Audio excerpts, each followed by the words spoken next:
A paz do nosso Senhor Jesus Cristo. Eu sou Veridiana Costa. Estamos aqui hoje para mais um dia de leitura. Senhor Deus e Pai, glorificado e exaltado és o teu santo nome. Muito obrigada, Pai, por mais um dia de vida. Agradeço por sua bênção e por sua proteção. Muito obrigada, Senhor, pelos teus livramentos, Pai. Por favor, nos abençoe nesta leitura.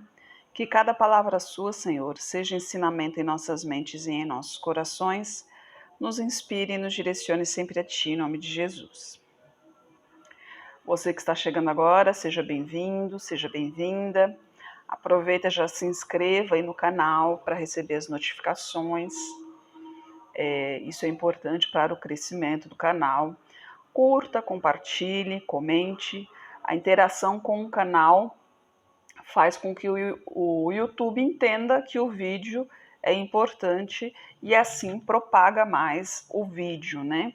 Ele publica mais o vídeo em outros, sempre naquela página inicial, né, que a gente vê vários vídeos ali, ele acaba publicando mais, acaba sugestionando mais o vídeo. Estava tentando achar a palavra. Lembrando que aqui o canal é exclusivo para leitura bíblica, né? Ano passado nós lemos a Bíblia, terminamos de ler a Bíblia na sequência em que ela está, né?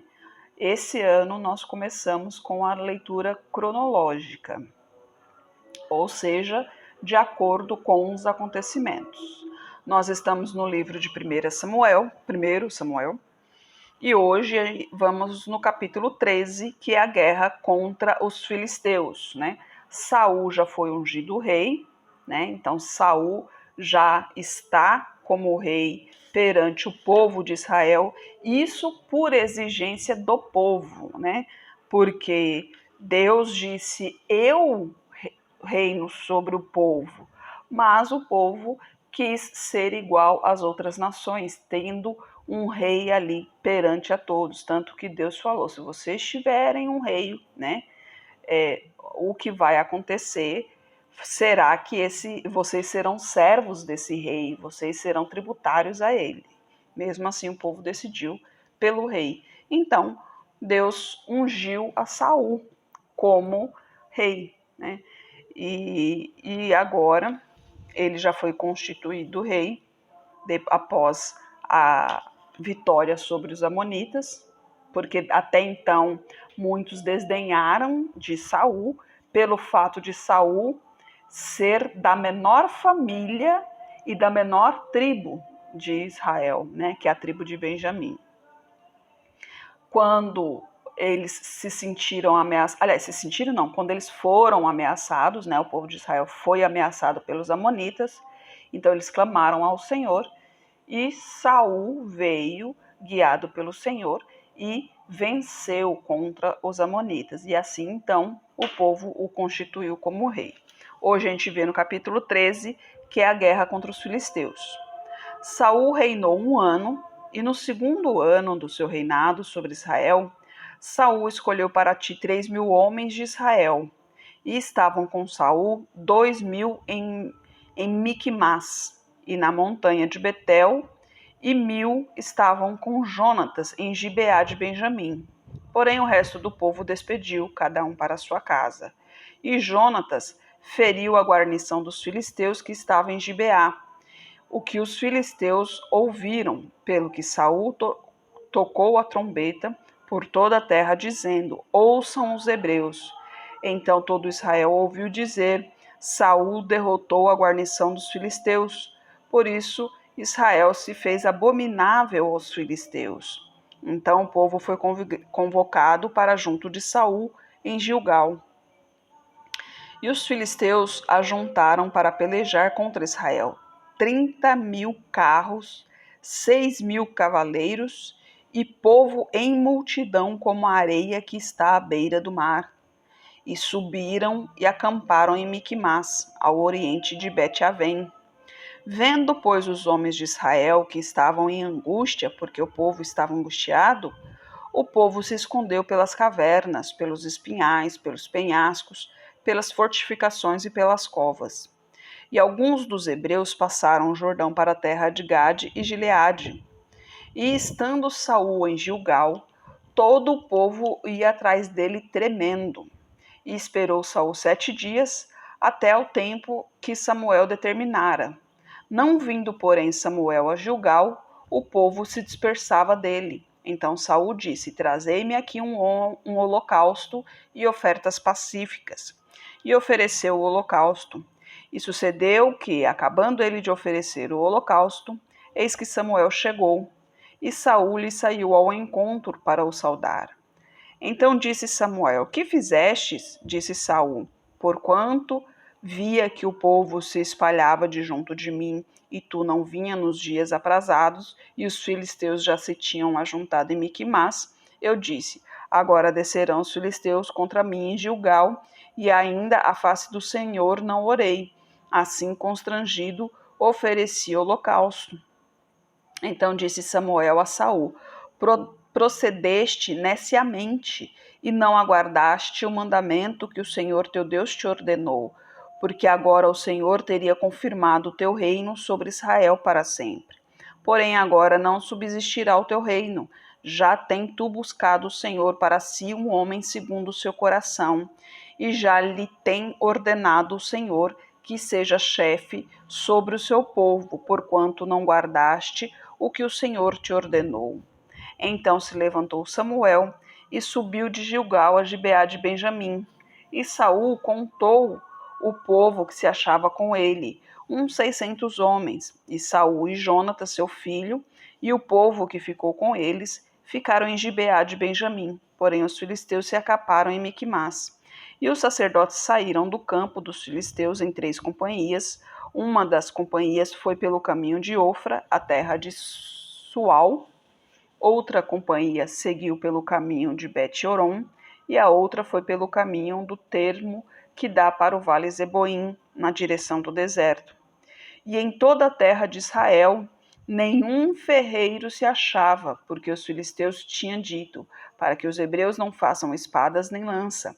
Por isso, todo Israel tinha que descer aos filisteus para amolar cada um a sua relha e a sua enxada, o seu machado e a sua foice. Tinha, porém, limas para os seus cachos, para os seus sachos, para as suas enxadas, para as forquilhas de 3 dentes, para os machados e para consertar as aguilhadas. E sucedeu que no dia da peleja não se achou nem espada nem lança na mão de todo o povo que estava com Saul e com Jonatas. Porém, acharam-se com Saul e com Jonatas, seu filho, e saiu a guarnição dos filisteus ao desfiladeiro de Miquimás. Gente, me perdoe, a leitura sempre é um pouquinho difícil para mim. Esse óculos não me adaptei com ele ainda, nem vou me adaptar, vou trocar. Mas vamos indo, né? Então, como vocês puderam perceber aqui, Samuel já tinha dito a Saul para o que ele deveria fazer, né? Tanto que Saul falou aqui que esperou 7 dias, né? Que era o tempo determinado, e Samuel não havia chegado ainda. Mas não havia chegado o quê? Ao 7º dia, ou seja, o dia não tinha terminado ainda, para que, pelo menos é o que dá a entender, né? Porque 7 dias, mas tem que terminar o dia para realmente contar os 7 dias, né? E ele ficou ansioso, ao invés dele esperar o tempo determinado, esperar que o Senhor falasse com ele, não. Ele foi e já fez um holocausto ao Senhor, né? Para provar aqui que é uma prova de que mesmo o nosso sacrifício ao Senhor, ele tem o tempo determinado, ele tem o momento certo de ser feito, né? Saul fez no momento errado. Então ali ele confirmou que o reino dele não sobreviveria, né? Que ele não reinaria em Israel por muito tempo. Inclusive Samuel até informou que Deus já escolheu um novo rei, né? E a gente vê aqui que Jonatas vence os filisteus no capítulo 14. Sucedeu, pois, que em um dia disse Jonatas, filho de Saul, ao moço que lhe levava as armas: Vem, passemos a guarnição dos filisteus, que está daquele lado. Porém, não o fez saber a seu pai. E estava Saul à extremidade de Gibeá. debaixo da romeira que havia em Migron. E o povo que estava com ele eram uns 600 homens. E Aías, filho de Aitube, irmão de Icabô, o filho de Finéias, filho de Eli, sacerdote do Senhor em Siló, trazia a estola sacerdotal, porém o povo não sabia que Jonatas tinha ido. E entre os desfiladeiros pelos quais Jonatas procurava passar a guarnição dos filisteus, deste lado havia uma rocha íngreme, e do outro lado outra.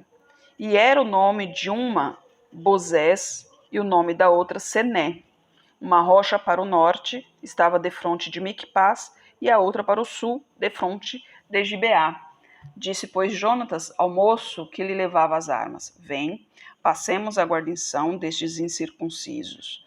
Porventura operará o Senhor por nós, porque para com o Senhor nenhum impedimento há de livrar com muitos ou com poucos. Então o seu pajem de armas lhe disse: Faze tudo o que tens no coração. Segue, eis-me aqui contigo, conforme o que quiseres. Disse, pois, Jonatas: Eis que passaremos aqueles homens e nos revelaremos a eles. Se nos disserem assim: Parai, até que cheguemos a vós, então ficaremos no nosso lugar e não subiremos a eles. Porém, se disserem: Suba a nós, então subiremos, pois o Senhor os tem entregado nas nossas mãos. E isto nos será por sinal. Olha só a confiança de Jonatas em Deus, né? Revelando-se eles à guarnição dos filisteus, disseram os filisteus: Eis que já os hebreus saíram das cavernas em que se tinham escondido. E os homens da guarnição responderam a Jonatas e ao seu pajem de armas e disse-lhe: Subi a nós e vos ensinaremos uma lição. E disse Jonatas ao seu pajem de armas: Sobe atrás de mim, porque o Senhor os tem entregado na mão de Israel. Então subiu Jonatas com os pés e com as mãos, e o seu pajem de armas atrás dele. E os filisteus caíam diante de Jonatas, e o seu pajem de armas os matava atrás dele. E sucedeu esta primeira derrota em que Jonatas e o seu pajem de armas feriram uns 20.000 homens em cerca de meia geira de terra que uma junta de bois podia lavrar. E houve tremor no arraial, no campo e em todo o povo. Também a mesma guarnição e os saqueadores tremeram. Até a terra se estremeceu, porquanto era tremor de Deus. Olharam, pois, as sentinelas de Saul em Gibeá de Benjamim e viram que a multidão se dissolvia e fugia para cá e para lá. Disse então Saul ao povo que estava com ele: Ora, contai e vede quem é que saiu dentre nós contra, e viram que dentre nós, né? Contaram e viram que nem Jonatas, nem o seu pajem de armas estavam ali. Então Saul disse a Aías: Traze aqui a arca de Deus, porque naquele dia estava a arca de Deus com os filhos de Israel. E sucedeu que, estando Saul ainda falando com o sacerdote, o alvoroço que havia no arraial dos filisteus ia crescendo muito e se multiplicava, pelo que disse Saul ao sacerdote: Retira a tua mão. Então Saul e todo o povo que havia com eles se reuniram e foram à peleja. E eis que a espada de um era contra o outro, e houve muito grande tumulto. Também com os filisteus havia hebreus como dantes, que subiram com eles ao arraial em redor, e também estes se ajuntaram com os israelitas, e então com Saul e Jonatas. Ouvindo, pois, todos os homens de Israel que se esconderam pela montanha de Efraim, que os filisteus fugiam, eles também os perseguiram de perto na peleja. Assim livrou o Senhor a Israel naquele dia, e o arraial passou a Bet-Aven. Olha só, né? Então, o que aconteceu? Todo o povo de Israel havia se escondido com medo, né? Com medo dos filisteus, porque o exército muito grande, né? Muito numeroso, 30 e poucos mil, e eles apenas alguns, né? Não chegava nem a 1.000. Acho que era 600, né? Que foi dito aqui. Então, o que o povo fez? O povo tremeu e se escondeu, ao invés de buscar ao Senhor, viu que Samuel não estava ali, ou seja, eles estavam colocando a fé em Samuel, que Samuel era o profeta do Senhor, né? Eles nem acreditavam, inclusive, em Saul, apesar de Saul ter sido ungido por Deus, eles não acreditavam em Saul. E eles não procuraram a Deus para saber o que deviam fazer. Simplesmente se esconderam. Mas quando eles viram que a vitória estava chegando, então todos saíram ao encontro, né? É sempre assim, quando na hora da luta mesmo, da luta verdadeira, na hora de provar a fé, as pessoas se escondem, muitas delas, né? Não generalizando, mas muitas delas se escondem. Mas na hora de participar da vitória, todo mundo quer, né? Aí, a partir do versículo 24, a gente vê o voto precipitado de Saul. E estavam os homens de Israel já exaustos naquele dia, porquanto Saul conjurou o povo, dizendo: Maldito o homem que comer pão até a tarde, antes que me vingue desses meus inimigos. Por isso todo o povo se absteve de provar pão. E todo o povo chegou a um bosque, e havia mel na superfície do campo. E chegando o povo ao bosque, eis que havia um manancial de mel, porém ninguém chegou a mão à boca, porque o povo temia a conjuração. Porém, Jonatas não tinha ouvido quando seu pai conjurara o voto, e estendeu a ponta da vara que tinha na mão, e a molhou num favo de mel, e tornando-a a mão à boca, aclamaram-se os seus olhos. Então respondeu alguém do povo e disse: Solenemente conjurou o teu pai o povo, dizendo: Maldito o homem que comer hoje pão. Por isso o povo desfalecia. Então disse Jonatas: Meu pai tem turbado a terra. Ora, vede como se aclararam os olhos por ter provado um pouco deste mel. Quanto mais se o povo hoje livremente tivesse comido o despojo que se achou de seus inimigos. Porém, agora não foi tão grande o estrago dos filisteus. Feriram, porém, naquele dia os filisteus, desde Micmas até Aijalon, e o povo desfaleceu em extremo. Então o povo se levantou ao despojo e tomaram ovelhas, vacas, bezerros e os degolaram no chão. E o povo os comeu com sangue. E o anunciaram a Saul, dizendo: Eis que o povo peca contra o Senhor, comendo com sangue. E disse aleivosamente: Procedestes, trazei-me aqui já uma grande pedra. Disse mais Saul: Dispersai-vos entre o povo e dizei-lhes: Trazei-me cada um o seu boi e cada um a sua ovelha, degolai-os aqui e comei. Não pequeis contra o Senhor comendo sangue. Então todo o povo trouxe de noite, cada um pela sua mão, o seu boi, e os degolaram ali. Então edificou Saul um altar ao Senhor. Este foi o primeiro altar que edificou ao Senhor. Depois disse Saul: Desçamos de noite atrás dos filisteus e despojemo-los até que amanheça o dia, e não deixaremos deles um só homem. E disseram: Tudo o que parecer bem aos teus olhos, faze. Disse, porém, o sacerdote: Cheguemo-nos aqui a Deus. Então consultou Saul a Deus, dizendo: Descerei atrás dos filisteus, entregá-los-ás na mão de Israel? Porém, aquele dia não lhe respondeu. Então disse Saul: Chegai-vos para cá, todos os chefes do povo, informai-vos e vede em que se cometeu hoje este pecado, porque vive o Senhor que salva Israel, que ainda que seja meu filho Jonatas, certamente morrerá. E nenhum de todo o povo lhe respondeu. Disse mais a todo Israel: Vós estareis de um lado, e eu e meu filho Jonatas estaremos do outro lado.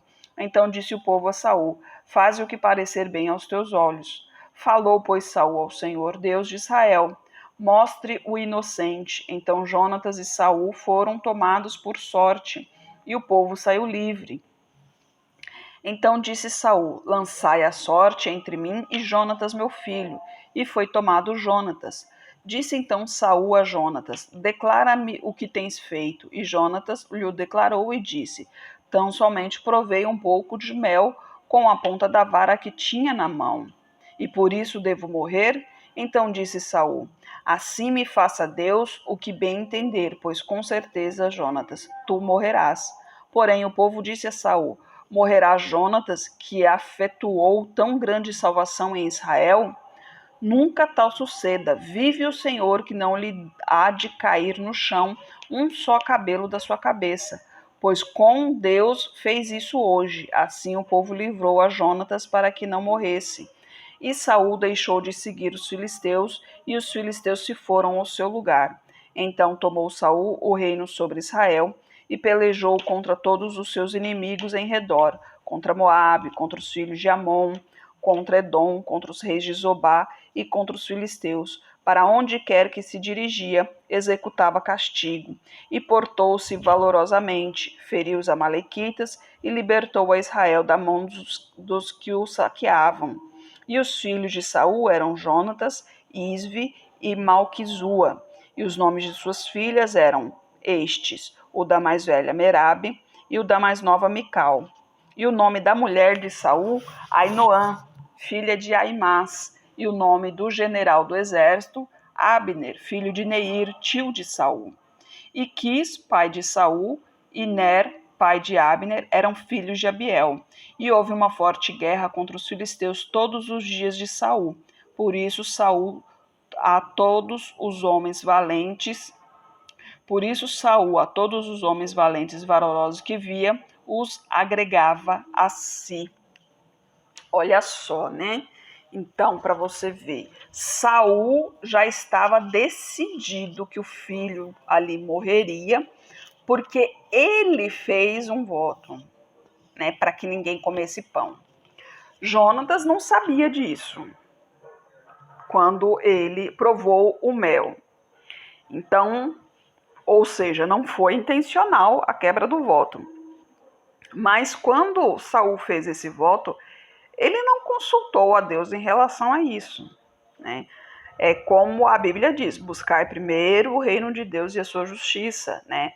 E eu sempre repito aqui, tudo que nós fazemos, tudo que nós formos fazer, decisões, atitudes, pensamentos, sentimentos, tudo, a nossa vida inteira nós temos que entregar nas mãos do Senhor e deixar que Ele nos guie, porque Ele sabe o que é melhor para nós.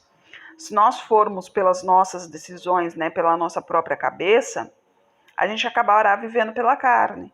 E o julgamento também será pela carne, porque o julgamento será pelo que a gente vive aqui hoje, pela maneira que vivemos aqui hoje. Então, se a gente vive pelo Espírito, nós seremos julgados pelo Espírito. E é isso que a gente tem que ter em mente, que a gente tem que andar sempre nos caminhos do Senhor e deixar que Ele nos guie.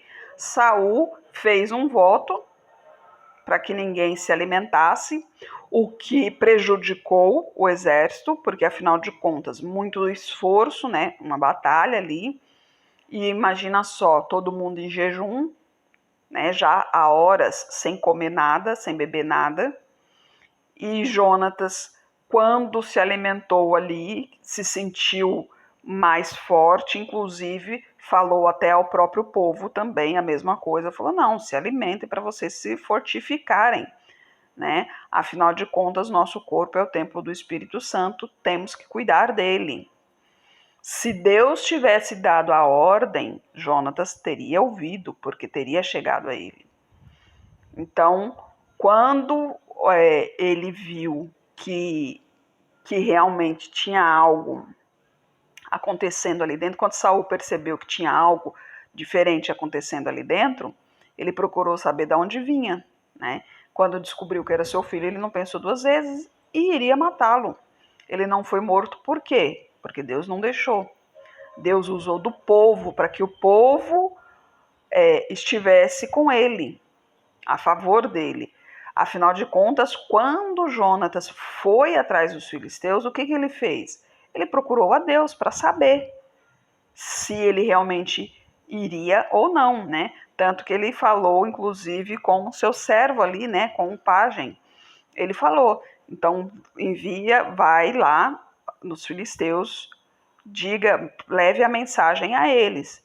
E se derem tal resposta, quer dizer que nós não que não é para nós irmos, né? Nós não venceremos os filisteus. Mas se der tal resposta, então quer dizer que Deus já os entregou em nossas mãos. Assim ele teve a certeza de que Deus realmente estava ali com ele. pois Deus o ouviu e fez os filisteus darem a resposta, que exatamente provando que Deus estava com ele e que ele poderia seguir em frente. Tanto que quando ele seguiu em frente, os filisteus já estavam caindo, né?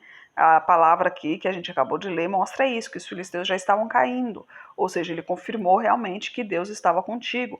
Então, quem venceu foi Jonatas? Não. Quem venceu foi Deus. Foi Deus que entregou os filisteus na mão de Jonatas. Jonatas era simplesmente a liderança ali daquele pequeno exército, né, de poucos números. E foram 20.000 homens que caíram ali, mas caíram pela mão de Deus. Então, por isso que Deus usou o povo para que impedisse que Saul fizesse tal coisa. Porque imagina só, se ele matasse Jonatas ali, Jonatas, ele foi guiado por Deus, e Deus já havia confirmado que Saul não teria um bom reino sobre Israel, né? Que já, inclusive, já tinha um sucessor para Saul. Pode até ser, aí isso eu que estou falando, pode até ser que nesse momento Saul poderia ter pensado nisso, que Jonatas seria o seu sucessor, e com medo que isso acontecesse, então lhe proclamou a morte ali naquele momento. A gente não sabe, né, o que passa na cabeça das pessoas. Muitas pessoas, quando têm o poder nas mãos, poder entre aspas, né? Porque o poder é totalmente do Senhor.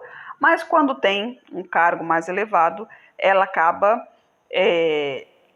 não mudando, ela acaba simplesmente aflorando o que ela é, né? Porque o caráter não muda, só muda se realmente Deus fizer essa mudança, e essa mudança é para melhor, nunca é para pior. Né? Se a pessoa está piorando ali, se você vê uma pessoa e falar que o caráter está piorando, não, o caráter ele não está piorando, ele está aflorando, ele está transparecendo, porque até então o caráter era escondido, né? Porque o caráter ele só é possível de mudar se for uma pessoa mau caráter e Deus, essa pessoa for tocada por Deus, aí sim Deus transforma esse caráter em bom caráter. Agora, nunca o contrário, uma pessoa é bom caráter e de repente virar mau caráter. Não, o caráter, se ele nasceu bom, ele vai continuar sendo bom. Agora, se você viu que nasceu bom e com o tempo virou mau caráter, é porque na realidade o caráter já era mau desde pequeno e a gente não percebia isso. Né? Você não percebia isso porque aquilo ali estava escondido, estava oculto para você. Ou às vezes até mesmo você que não quis ver, porque muitas vezes a gente acaba fechando os olhos porque é mais cômodo, né? E esse é um grande erro que a gente faz, fechar os olhos, né? Nós temos que fechar os olhos somente para orar e louvar e agradecer ao Senhor, somente para isso. Mas os olhos espirituais têm sempre estarem abertos. Prolonguei um pouquinho hoje, mas Deus abençoe, em nome de Jesus o vídeo irá. Senhor Deus e Pai, glorificado e exaltado és o teu santo nome. Muito obrigada, Pai, por tua palavra, por tua mensagem. Senhor, eu peço a ti por essa pessoa que está orando comigo, Pai. Manifeste o teu poder na vida dela, Senhor. Derrama a tua unção sobre ela, proteja de todo mal, Pai, em nome de Jesus. Peço a ti por toda a minha parentela, por toda a parentela de meu esposo. Derrama a tua unção sobre cada um deles, Pai. Proteja-os de todo mal e traga todos para o seu caminho. Peço a ti pelos nossos governantes, pelas nossas autoridades, que os teus anjos estejam guiando cada um deles de acordo com a tua vontade, Pai. Peço a ti pelos teus filhos, por favor, Pai, nos capacite cada vez mais para proclamarmos o teu evangelho. É o que eu oro em nome de Jesus. Amém. Que Jesus Cristo esteja em seu coração e que Deus abençoe.